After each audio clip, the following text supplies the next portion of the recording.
गौर से देखिए इस चेहरे को, ये कोई और नहीं बल्कि रागिनी है, जो अब लापता हो गई है। स्वरा के एक थप्पड़ ने रागिनी का दिमाग कुछ ऐसे ठिकाने लगाया कि वो खुद ठिकाने लग गई। पूरे घर वाले इसी कश्मकश में हैं कि आखिर रागिनी गई कहाँ पे, किसी ने उसे किडनैप कर लिया है या वो अपने मन से घर छोड़कर चली गई है। माँ बाबा से लेके ताया ताई तक सब सदमे में हैं।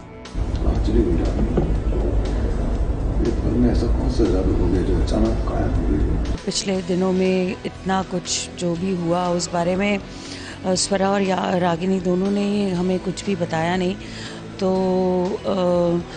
वो अचानक से गायब हो गई है। घर से कुछ झगड़ा मनमुटाव उसके और स्वरा के बीच में हुआ, उसके बाद वो चली गई। भले ही रागिनी ने कितने ही बुरे काम को अंजाम दिया हो, लेकिन वो है तो घर की बेटी ही।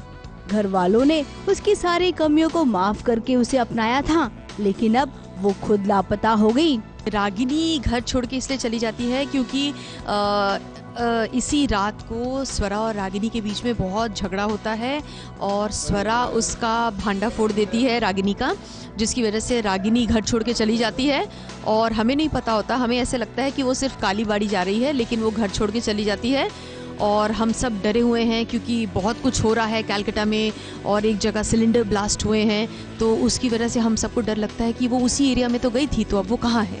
रागिनी का पिछला रिकॉर्ड देखकर तो लगता है कि वो कभी ऐसा काम नहीं करेगी।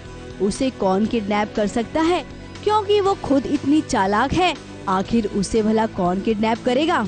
सब ऐसे कहते हैं कि तूने अगर उससे कुछ कहा ना होता तो आज वो घर छोड़ के भागी नहीं होती और वो बच जाती है, ब्ला ब्ला ब्ला। हमारी गाड़ी भी बच जाती, बॉम्ब ब्लास्ट नहीं होता और ये कुछ नहीं होता।